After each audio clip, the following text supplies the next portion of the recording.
Next from Michael Neves, and the subject is Dave Meltzer lied, but anytime WWE has some incredible business such as Rumble, Dave Meltzer report a story about backstage drama. It's every single time. TV show has a great rating. Locker morale is low. Stadium show sells out in record time. Certain people at the top of the card aren't happy with their creative. Meltzer's lies are so predictable. The Royal Rumble, he said that Drew McIntyre was so angry at a botched elimination they stormed out of the building. Everyone knew that Meltzer was lying, yet at the same time, is it really that far-fetched of an idea that Drew might not be happy with his creative?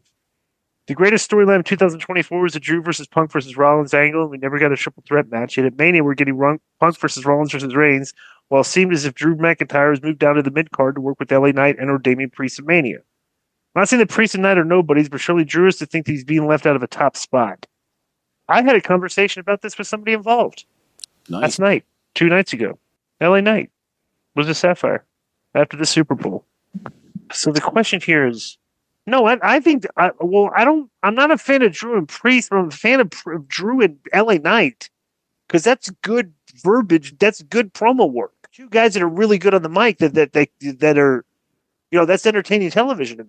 Priest is decent on the mic, but Drew is on another level now. And you need to be really sharp on the mic like LA Knight is to compete with Drew. Yeah. And Drew may actually think he'd probably like to be higher up on the card, but if he's not higher up on the card, I guarantee you he'd probably probably feel working with LA Knight is not a bad spot because they could actually steal the weeks of TV leading up to WrestleMania because they're so good on the mic. You know what I'm saying, bro? That's what made LA Knight popular. Remember they brought him out. We forget he started off against Bray Wyatt, and he was just going to be like a jobber for Bray Wyatt. And all of a sudden, it's like he was tearing Bray Wyatt a new on the mic. Yeah. So it's like he can go head to head. He can go toe to toe with anybody on the mic. So that's worse, bro. I would be interested in that. Go ahead. Even worse, he started off as a manager of the male models, remember? Right. And even when he was doing some of this thing where he would get in Adam Pearce's face, like real close to him, and that was great. That was great. He would still steal some of the stuff. What he did is what you and me always talk about. It doesn't matter how bad it is. It doesn't matter how little time they give you. Just steal your camera time and make people go, wow, that guy's talented, But it's like anything else. Right now, it ain't like he's got chumps ahead of him. He's got Cody and Punk and, legitimate superstars, right? Right. But, it may be a thing like where they did with Zayn where it looked like they were going to do anything with him. Next thing you know, he's a WrestleMania winning the tag team champions. He's with the Usos, right? Mm-hmm. Like, they're not going to let Zayn fall because they have something in him. Yeah. And I think the same thing with Drew. Drew's done some of the most compelling interviews of the last year, had great matches, looks like a star, right? And they'll get to him again. Yeah. Now, this is one of those anti-Meltzer style emails where he's like, oh, Dave made up that Drew was. Now, we all saw the Rumble. The elimination looked awkward, and then Drew reacted how he did, and the report was that he got upset backstage. But I kind of thought that anything with Drew, I'm not sure about because he knows how to work the internet and stuff like that. But had you guys heard that elimination was really botched, or you hadn't heard anything about it? Well, the thing is, he brought it up on SmackDown. Right. He said, a lot of people said I left the building mad. So there is something to it. Okay. Right.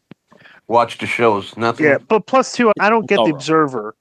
And I do follow Dave on Twitter, but I haven't noticed this trend. But I will look going forward of whether or not, there's very good WWE news if Dave tries to throw a wet blanket on it with stuff. So, I don't know. If you want to make some fantasy picks on your favorite sports, check out Underdog Fantasy. It's all the rage, where you can choose higher or lower between 2 to 8 players, and you can win up to 325 times your entry. Use the code K100 at the Underdog Fantasy website, on the app, or at our personalized link, and you can receive up to $1,000 in bonus cash as well as a free pick. Underdog Fantasy offers a unique approach to fantasy sports, and it's a simple pick-em style format. You can select players you believe will outperform expectations without the complexities of traditional daily fantasy sports. The user-friendly interface and growing community make it easy and fun to play, plus it's available in over 30 U.S. states.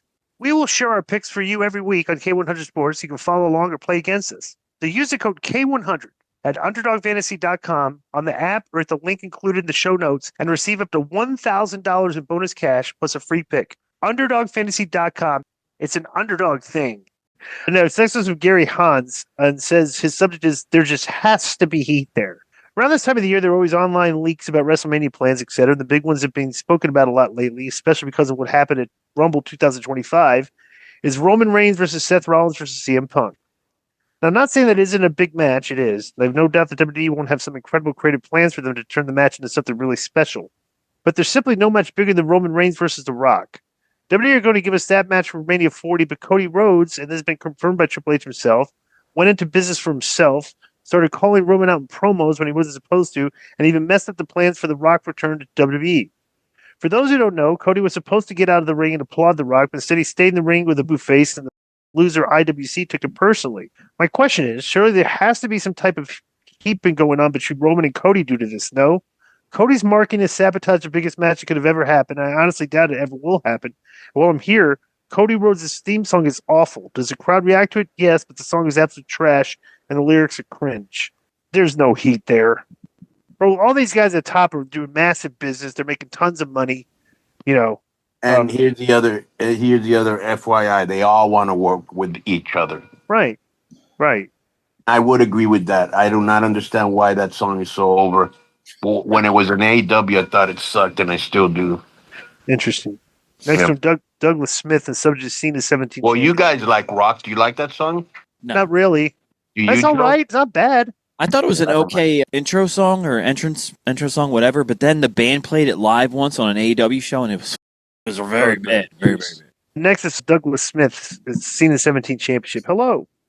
Any chance Cena loses Elimination Chamber and goes to Mania in a non-main event only to go to win Money in the Bank and cash it late in the year to capture his 17th title to close out his career? Seems to be more potential. It seems to be more story potential, prolonging the 17th win to play out the drama, doubt, and eventually the bittersweet triumph and emotion of the last time theme. Thanks for the great content you guys continually produce for us listeners. All the best, and that's Doug from Winnipeg. You're welcome. You know what? This is not a bad idea at all. Bro, what if like Cena goes to the Elimination Chamber and loses? Yeah. And like he's running out of all his stuff, then goes and finally gets the Money in the Bank. And bro, the guy's never hardly ever on TV. Like just okay, so it's like so just imagine he wins the Money in the Bank and just like, comes out and cuts a promo, whatever. Then he disappears from TV for like 8 weeks and shows up, come right down the thing to cash in, bro, and blow the roof off the place. Then he can win the title. Supposedly they're going to turn his final match. I think he's wrestling in Boston at the end of the year, and they're actually going to turn that into a PLE. Okay, for the thing. So, and bro, he wins the belt, and then he goes to his final match in the PLE, and like I would have him win and retire. Yeah.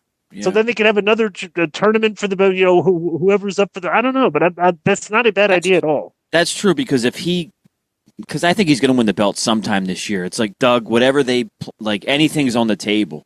But if he wins it somewhere, then he's clearly going to lose it in Boston. Everyone's going to know that. But if you leave it open and he's not the champion yet, then he wins in Boston. That might be a surprise to people. But I think he's asking for predictions. I think with Cena this year, anything's on the table. They could do whoever sent this in, it's a very good idea. And I would almost end it with when he wins a championship, he puts the championship in the middle of the ring, gives it a kiss, and puts his shoes right over the belt and walks off. Yeah. But I think that I like how the guy said something like, I don't mind Roman, who was it? Punk and Seth in a three-way. That was the last email.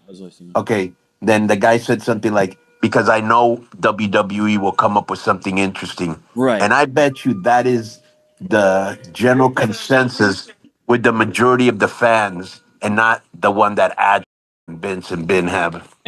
Yo, what's up? I just want to thank you guys for watching this clip. Don't forget to hit the like button, leave a comment, and subscribe. And join our YouTube membership for hours and hours of exclusive, unedited, uncensored content. And being a member will help you get involved in our upcoming live streams. Thank you for your support. Thank you for riding with us. I know you got a lot of other podcast choices, be it wrestling or other ones. And thank you for picking us. Boom.